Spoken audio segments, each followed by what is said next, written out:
Halo teman-teman semua, apa kabar? Udah lama kita nggak bedah buku The Eight Habit lagi ya, udah beberapa bulan lalu seingat saya. Dan kita sudah masuk waktu itu di bagian Inspire Others to Find Their Voice ya.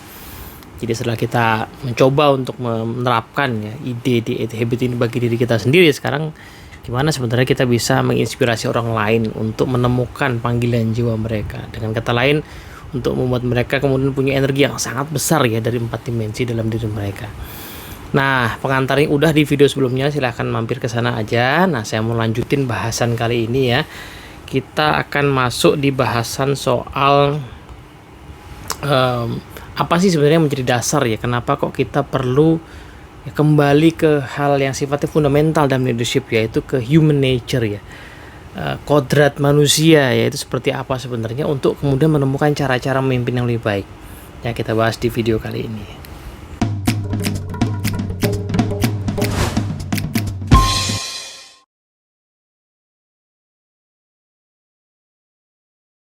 Oke, assalamualaikum warahmatullahi wabarakatuh teman-teman semua. Ini kita masuk di bagian bahasan namanya global seismic shift ya. Jadi ada perubahan global, situasi global yang kayaknya pada saat video ini dibuat kan ya di tahun 2022, di era setelah pandemi COVID melanda kita di seluruh dunia, dan kelihatan perubahan luar biasa banget gitu ya. Dan di momen-momen belakangnya juga terjadi startup bubble ya.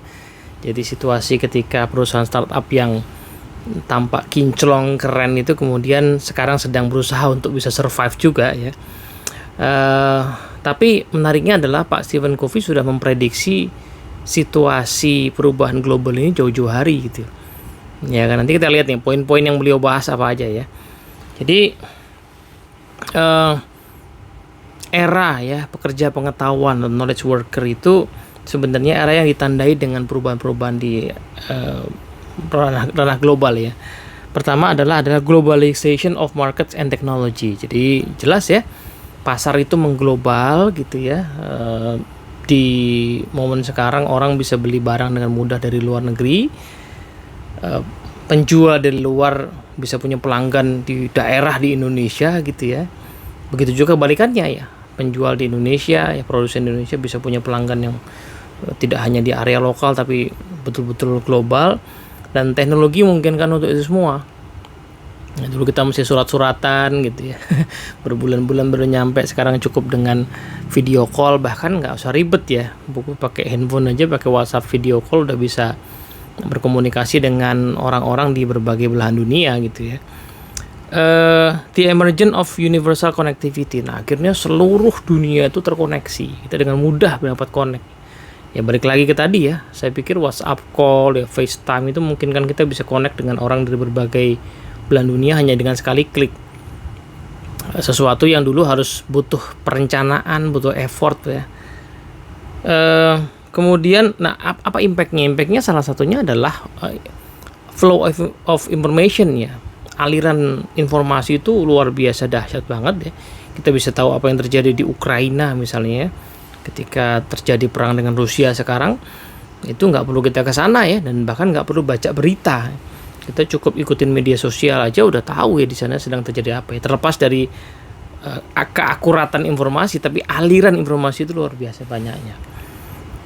Sehingga akhirnya ada demokratisasi informasi ya. Tadinya informasi itu dipegang oleh segelintir orang. Kita lihat di Indonesia ini pernah ada departemen penerangan ya yang punya otoritas untuk mengendalikan informasi yang bisa diakses oleh masyarakat. Tapi ya sekarang udah nggak lagi ya, pemerintah sudah tidak pegang kendali atas informasi, bebas sekali informasi bisa mengalir, bahkan ya sampai pada titik yang kayaknya perlu dibatasin ya. Jadi beberapa hari pada saat video ini buat kemarin ini ada agak heboh di TikTok karena ada konten-konten dari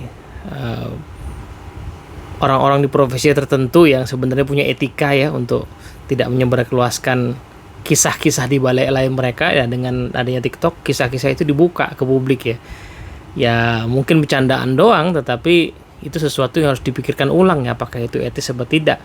Dan itu sulit sekali dihalangi ya kan. Sehingga exponential increase in competition, jadi persaingan tuh luar biasa eksponensial. Kita lihat banyak organisasi besar yang tiba-tiba tersalib dengan organisasi yang relatif baru berdiri. Ya. Nah, kalau kita lihat misalnya transaksi yang dimiliki oleh perbankan ya di Indonesia sekarang itu mungkin sudah kalah jauh dengan transaksi yang dimiliki oleh perusahaan seperti GoPay gitu ya. Ya, karena dia bisa ya lintas nasabah ya, dia tidak terbatasi oleh nasabah bank tertentu ya. Pergeseran dari wealth creation from financial capital to intellectual and social capital. Kalau dulu yang disebut dengan kekayaan itu hanya uang saja ya, sekarang uang itu dikendalikan oleh intelektual dan sosial gitu. Seberapa banyak kita terkoneksi, seberapa banyak kita punya kekayaan intelektual itu menentukan seberapa banyak uang yang kita punya, ya kan? Sehingga kita amati bahwa ada profesi-profesi misalnya nama influencer di Indonesia ini, di dunia bahkan ya, yang kalau diamati mereka bukan artis yang untuk terkenal tuh menapaki tangga yang cukup panjang di dunia selebritis gitu. Mereka kadang-kadang dari rumah aja gitu ya. Kalau di YouTube tuh ada satu pemain gitar namanya Alif Bata ya. Itu tidak pernah ngomong macem-macem gitu ya, pure hanya main gitar aja, tapi main gitarnya dahsyat banget, kayaknya juga cuma di rumah apa di kamarnya begitu. Tapi karena luar biasa banget skillnya, akhirnya dia bisa terkenal ya. YouTube channelnya tuh followernya jutaan. Ya dia karena dia punya intellectual capital ya, berupa keahlian bermain gitar, sesuatu yang zaman dulu kalaupun punya itu kamu butuh modal ya untuk bisa masuk TV misalnya untuk terkenal, masuk radio untuk terkenal kan gitu ya. Free agency ya, orang akhirnya jadi bebas, sadar akan alternatif. Orang banyak yang istilahnya sekarang gig economy gitu ya, orang yang kerjanya itu freelancer gitu, tidak mau terikat karena toh ya ada banyak alternatif untuk punya penghasilan untuk hidup ya. Dan akhirnya Pak Kofi menyebut sebagai permanent white water ya. Jadi white water itu kalau kita lihat suatu situasi di sungai gitu ya, di sungai yang airnya jernih ya. Kemudian yang suka ini loh, sungai yang suka dipakai arung jeram itu kan. Nah, itu kan airnya jernih dan tapi dia apa istilahnya ya, kalau turbulensi itu istilah pesawat ya. Mungkin anggaplah turbulensi ya. Itu gejolak airnya itu luar biasa. Dan itu terjadi secara permanen. Jadi situasi gejolak, ya kekacauan, chaos itu hampir terjadi setiap hari ya, perubahan. Baru beberapa tahun yang lalu misalnya kita melihat orang-orang, anak-anak muda bisa sukses kelihatannya secara finansial kaya gitu ya, sukses kaya. Sampai ada istilah flexing gitu ya, pamer kekayaan. Terus tiba-tiba ditangkap gitu ya. Tiba-tiba tangkap polisi gitu. Jadi sebegitu mudahnya jatuh bangun orang misalnya begitu. Ya sesuatu yang sangat permanen ya, perubahan itu jadi sangat permanen. Nah, tapi kalau Pak Kofi lihat sebenarnya di situasi kayak gini itu selalu ya ada hal-hal yang sifatnya fundamental yang bisa kita renungkan, bisa kita telaah. Karena sementara yang abadi adalah perubahan itu sendiri ya, tetapi perubahan itu kan selalu terjadi di dalam sebuah konteks ya. Kalau kita lihat ya misalnya handphone kita ya, smartphone kita ini sekarang dia sangat fleksibel ya, isinya bisa macam-macam. Compare tuh handphone kita 20 tahun yang lalu ya, misalnya ketika masih Nokia 3210 itu kan sangat tidak fleksibel ya. Handphone Android kita sekarang bisa diisi dengan berbagai macam aplikasi hampir-hampir tanpa batas. Tapi toh dia berdiri ya di atas satu platform namanya Android versi tertentu kan gitu kan. Jadi tetap ada platformnya yang di dalamnya itu terjadi fluktuasi ya, terjadi perubahan-perubahan ya. Artinya fondasi itu kan akan selalu tetap ada. Ya suka nggak suka fondasi akan tetap ada. Nah, di sisi lain berarti situasi yang berubah cepat itu pertanyaannya adalah fondasinya apa sebenarnya kalau kita mau mengatasi, mau survive di situasi kayak gitu. Atau bisa dibalik juga pertanyaannya, perubahan yang luar biasa ini sebenarnya ya dampaknya bagaimana, dan itu akibat dari fondasi yang seperti apa gitu. Nah, disinilah Pak Kofi kemudian menceritakan ya kisah pertemuan dia dengan seorang sahabatnya dia ya, seorang dokter bedah jantung, yang membuat dia dapat insight tentang masalah yang kronis dan akut gitu ya. Jadi di sini dia bahas nih soal perbedaan antara masalah yang kronis dan akut. Jadi kalau kronis itu berarti masalah yang underlying ya, kausal ya, yang continue, yang terus menerus. Jadi masalah yang ada di dalam gitu ya, kadang-kadang nggak kelihatan langsung, dan ini terjadinya dalam jangka panjang, namanya masalah kronis. Sementara masalah yang akut itu masalah yang painful, simptomatik ya, sakit gigi yang sangat sakit, itu namanya akut gitu ya. Nah, organisasi ternyata menurut beliau juga punya dua jenis masalah ini. Jadi masalah yang akut dan juga ada masalah yang kronis. Nah, beliau ceritain nih pengalaman sama temannya, seorang dokter bedah jantung gitu, yang satu kali mengizinkan Pak Kofi untuk observasi itu di ruang operasinya. Di momen itu si kawannya tadi, Pak yang dokter jantung tadi, harus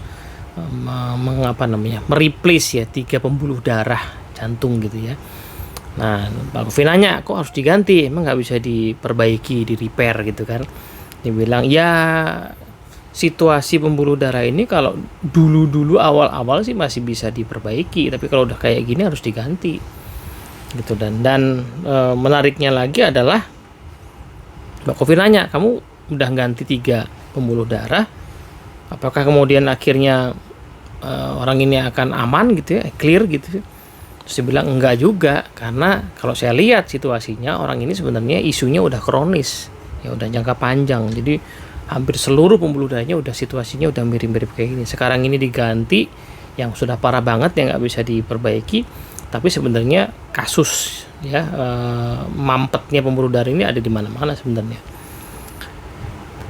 Jadi cuma pertanyaan kan gini, pertanyaannya kok orangnya nggak nyadar gitu kan. Nah, di sini diceritakan bahwa orangnya nggak nyadar mungkin karena orang ini exerciser, jadi orang yang suka olahraga, tapi mungkin di sisi lain dia punya gaya hidup tertentu ya, sehingga mungkin nggak kerasa dalam jangka waktu pendek. Nah, baru jangka panjang lah terjadi nih kasus yang harus diganti 3 pembuluh darah yang tadi. Nah, si Pak Kofi kemudian dapat sebuah insight gitu ya. Jadi hanya karena kita nggak bisa melihat simptomnya secara jelas, bukan berarti di bawah itu tidak ada masalah gitu. Itu yang hati-hati ya. Organisasi juga sama ya, kadang-kadang ada masalah yang akut ya, langsung kelihatan simptomatik gitu ya. Tetapi ada loh masalah-masalah yang sebenarnya kronis ya, sesuatu yang saat ini mungkin belum kelihatan, tapi dalam jangka panjang akan nampak luar biasa. Nah, gimana kita bisa memprediksi ya masalah di organisasi kita ya, terutama yang kronis tadi tuh. Dari mana kita bisa tahunya ya, supaya bisa kemudian diantisipasi. Nah, sebenarnya satu cara melihatnya adalah ya menengok kembali ya whole person paradigm yang sudah kita bahas sebelumnya. 4 dimensi manusia itulah sebenarnya dimensi yang kita bisa tengok apakah memang ini sudah kita rawat dengan baik apa enggak. Seandainya misalnya dia tidak dirawat dengan baik ya akan punya dampak ya, tentu saja dalam jangka panjang akan muncul hal-hal yang menimbulkan ya masalah gitu kan. Nah, mari kita lihat lah ya. Jadi kan whole person paradigm itu adalah dimensi jiwa atau spirit ya di tengah-tengah. Kemudian dimensi pikiran, mind ya, dimensi body, tubuh, dan dimensi heart atau hubungan sosial emosional ya. Nah, coba dilihat nih ya, contoh misalnya dimensi spirit atau jiwa ya. Kalau dimensi ini terus-terusan diabaikan ya di seluruh organisasi, jadi tidak ada usaha di organisasi itu untuk menumbuhkan ya dimensi jiwa ini di banyak orang. Apa dampaknya ya? Ya tentu saja yang paling kerasa adalah low trust ya. Akan muncul rasa ketidakpercayaan, akan muncul kecurigaan ya. Tim nggak akan percaya sama bosnya. Gejala-gejalanya adalah instruksi bosnya nggak diikutin. Dia hanya bekerja ketika misalnya bosnya itu nontonin dia ya, monitoring dia. Nah itu misalnya ya. Ya simptom yang lain adalah ya ada kecurigaan, ya saling menyalahkan, kemudian defensif ya, nahan-nahan informasi gitu ya. Dan ini terjadi nih, saya dapat cerita ya di dua organisasi yang baru merger gitu ya. Baru merger di Indonesia belakangan ini ya, itu sampai sudah sekitar beberapa bulan itu masih kejadian. Jadi dalam satu tim yang itu ada anggota tim merasa bahwa teman-temannya itu menahan informasi, padahal mereka sebenarnya sudah satu tim nahan informasi gitu. Itu kan tanda-tanda adanya low trust ya. Jadi secara spirit itu tidak ditumbuhkan. Nah yang kedua, gimana kalau ada pengabaian ya pada aspek mind, atau dalam arti ini berarti visi dari organisasi ya. Berarti kita nggak punya shared vision, ya nggak punya visi bersama, nggak punya common value system ya, nilai-nilai yang disatukan ya, nilai-nilai bersama nggak punya. Akhirnya perilakunya apa ya, orang akan punya agenda masing-masing, orang akan punya tujuan masing-masing ya, ada political games di situ ya, punya kriteria yang berbeda dalam decision making ya, cara merekrut orang beda-beda, akhirnya orangnya nggak standar misalnya. Itu salah satu karena nggak punya dimensi pikiran yang disatukan. Yang ketiga, dimensi tubuh ya. Dimensi tubuh itu dalam arti struktur ya, sistem proses kalau di organisasi. Kalau tidak ditumbuhkan bagaimana ya, nggak ada alignment ya. Organisasi kerja sendiri-sendiri, ada silo-silo, sistemnya nggak nyambung. Saya baru dengar cerita misalnya gitu ya, ada sebuah organisasi baru beli sistem untuk mempermudah proses pengembangan orang ya, development. Jadi nanti bisa monitor tuh ya, data the gap kompetensinya, dikonekin sama pembelajaran dan segala macamnya. Tapi si tim learning yang ditugasi untuk membuat sistem ini, mereka pakai vendor itu kelihatannya tidak pernah berkoordinasi secara intens dengan usernya, sehingga sistem itu sudah dibeli tinggal UAT, ternyata banyak yang protes, kok begini, kok begitu, kok desainnya kayak gini kayak gitu, ini mah bukannya bikin bikin gampang tapi malah bikin repot. Nah ini karena terjadi misalignment gitu kan, karena dimensi tubuh itu tidak disatukan gitu. Belum lagi kita bicara prosedur komunikasi, rekrutmen, seleksi, penempatan orang, nggak ada standar yang jelas, nggak align gitu, antara yang direkrut dengan posisinya nggak align ya. Reward and compensation juga nggak align, akhirnya chaos ya. Salah satu yang dikritik ya di situasi yang tempat saya sebutkan ya, di startup bubble itu kan karena gaji karyawan startup itu memang standarnya ya, oleh para pengkritiknya dikatakan nggak karu-karuan ya, tidak sistematis ya, nggak karu-karuan, sehingga wah luar biasa lah gitu, rada-rada chaos gitu. Nah itu menjadi beban yang luar biasa bagi organisasi ya gitu, karena kan sebenarnya kita mesti melihat kompensasi itu sebenarnya tidak hanya dari gaji aja, kita harus memperhitungkan seluruh ya, total sistem dalam organisasi, bagaimana kita akan mengkompensasi pekerjaan orang ya. Ada banyak aspek ya, tidak hanya bicara soal gaji aja sebenarnya kan.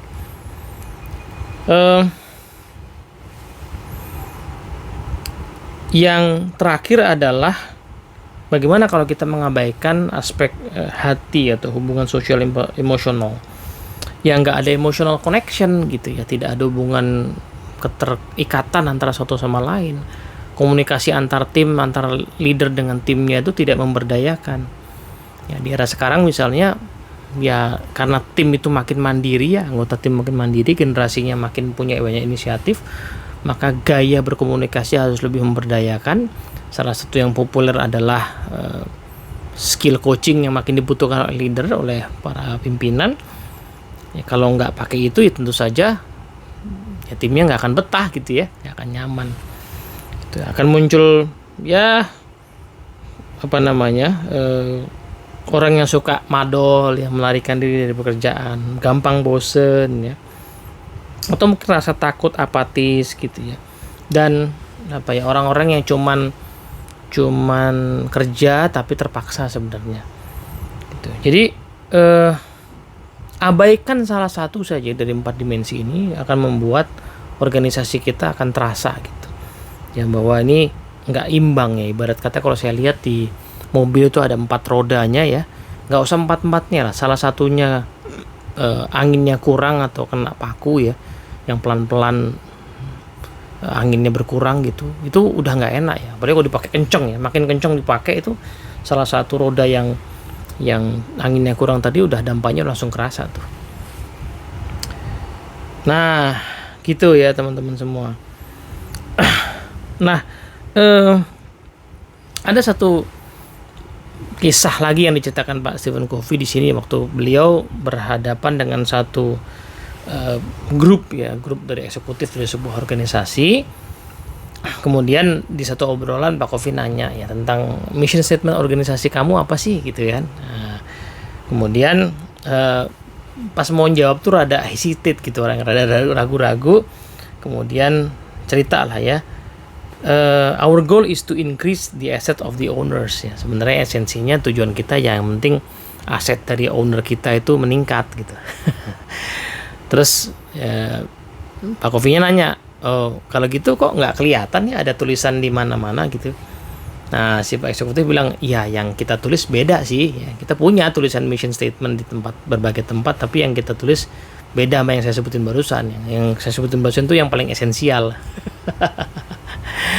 Nah kemudian Pak Covey mencoba untuk membangun obrolan lebih lanjut ya. Boleh nggak saya nebak situasi budaya organisasi kalian kayak apa? Dibilang kan kayaknya organisasi kalian itu kepisah-pisah ya, jadi nggak nyatu. Nah, kemudian banyak kasus-kasus ya ketenaga kerjaan. Nah, kemudian Anda harus ya sebagian besar leader Anda harus pakai metode carrot and stick ya, kasih reward kalau nggak kasih pecut gitu supaya orang mau kerja dengan baik. Banyak interpersonal konflik dan menghabiskan banyak energi ya, banyak persaingan antar departemen katanya, banyak hidden agenda sama political games. Kira-kira bener nggak kayak gitu? Nah si para eksekutif itu terkejut, loh kok tahu Pak ya? Bapak ini cenayang apa gimana gitu ya. Terus dia bilang, kok Bapak bisa menceritakan dengan sangat akurat ya situasi organisasi kami. Dia bilang, ya sebenarnya nggak harus tahu banyak soal industri Anda atau organisasi Anda. Pada saat Anda cerita bahwa misi Anda tadi adalah to increase the asset of the owners, itu kan sebenarnya representasi dari salah satu dimensi aja tuh dari 4 dimensi manusia tadi ya, yaitu dimensi ekonomi ya kan.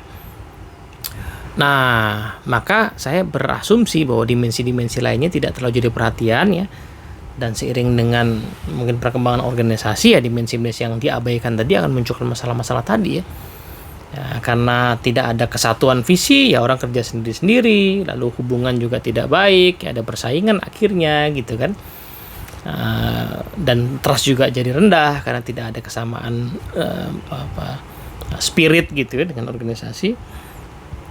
Nah menariknya adalah organisasi ini, si para eksekutif gue nanya gitu, Pak kalau gitu gimana caranya kita pengen perbaiki nih? Ya butuh waktu sih kata Pak Covey, kan butuh waktu. Ya perkiraan saya sih mungkin perlu 2-3 tahun gitu kan. Terus mereka bilang bahwa enggak lah, kayaknya kita bisa cepet kok. Ntar kita habisin bikin meeting, kemudian kita coba perbaikin mission statement dan sebagainya. Jadi ya mungkin pola pikir efisiensi masih kerasa gitu ya. Mereka buru-buru pengen bikin. Ya singkat cerita mereka berprogres ya, dan tidak bisa secepat itu perubahan yang terjadi. Baru kejadian beberapa tahun setelahnya, tapi ya alhamdulillah ya di sini ceritakan bahwa akhirnya mereka bisa dalam waktu 3-4 tahun ya, akhirnya mereka mulai sadar, kemudian memperbaiki dari akarnya, diperbaiki dan organisasinya makin kuat akhirnya. Jadi happy ending lah gitu. Cuman butuh memang 3-4 tahun ya, dari perkiraan tadinya 2-3 tahun gitu. Nah di buku The Habit ini kan pernah kita singgung bahwa era knowledge worker itu beda dengan era revolusi industri yang sebelumnya ya. Pertanyaan kita adalah, emang di era yang dulu nggak ada yang namanya 4 dimensi, kan udah ada kan? Terus dulu gimana situasinya? Responnya bagaimana? Ya dulu ada juga, tapi ya paling caranya gini, misalnya ketika ada trust yang rendah, ya akhirnya bosnya atau para pimpinan mengatakan oke, kalau gitu ini keputusan saya, udah ikutin cara saya, pakai otoritas gitu. Ketika nggak ada shared vision and values gitu ya, akhirnya dibikinlah aturan-aturan, banyak sekali aturan. Itulah yang membuat banyak organisasi di masa lalu punya banyak birokrasi ya. Untuk ambil keputusan yang sederhana aja bisa berlapis-lapis ya. Bahkan satu organisasi pernah cerita di tempat kami itu masih ada berarti di proses untuk ngeluarin duit yang butuh tanda tangan basah 7 orang gitu. Padahal orang ke-2 sampai ke-7 tuh seringkali udah cuman lihat orang pertama aja. Kalau orang pertama udah tanda tangan, yang lain bakal tanda tangan juga gitu. Jadi panjang prosesnya ya. Kalau ada misalignment gimana? Ya bikin lebih efisien aja, beli alat kayak ya, bikin policy baru gitu ya. Ketika ada disempowerment gimana? Ya pokoknya kontrol lebih ketat gitu ya. Mana orang harus dikontrol, harus dikasih CCTV, harus dikasih peraturan lebih ketat. Nah, menariknya adalah di era sekarang itu sudah tidak lagi memadai, karena manusia sekarang adalah manusia yang makin merdeka. Manusia yang punya banyak pilihan, manusia yang gampang resign ya. Kita beberapa hari yang lalu saya baca banyak isu ya, soal generasi muda yang mendaftar PNS dan tidak lama ya setelah diterima mereka memutuskan untuk resign gitu ya, karena melihat situasi yang membuat mereka nggak nyaman, udah mereka resign padahal mereka udah repot-repot tuh udah ikut seleksi. Itu menimbulkan kekhawatiran ya, tentu saja, karena berarti kan ya negara ini butuh nyari orang lagi ya, dan butuh nyari orang yang bagus. Pertanyaannya kan kenapa gitu ya, salah satunya karena orang sekarang punya banyak pilihan. Ya zaman dulu mungkin orang terima aja ya, masuk terima aja lah gitu, ikutin arus aja. Sekarang orang yang merasa tidak cocok, nggak cocok values-nya ya, punya banyak pilihan. Meskipun mereka sebar rendah ya, toh orang tuanya mampu gitu kan. Nah, disinilah nanti kalau gitu solusinya kayak apa? Nah, solusinya adalah si 4 dimensi manusia ini perlu direspon dengan 4 peran kepemimpinan atau 4 roles of leadership ya, yang menggantikan era revolusi industri yang penuh dengan kontrol tadi ya. Bagaimana kita bisa menginspirasi ya kepercayaan, bagaimana kita bisa kemudian menciptakan visi bersama, bagaimana kemudian kita bisa mengajak tim untuk merasakan kemenangan ya, supaya terpenuhi dimensi tubuhnya, dan bagaimana hubungan komunikasi satu dengan lain, hubungan sosial itu saling memberdayakan. Nanti kita akan bahas ya di video berikutnya tentang 4 roles of leadership. Sampai sini dulu, moga-moga bermanfaat. Assalamualaikum warahmatullahi wabarakatuh.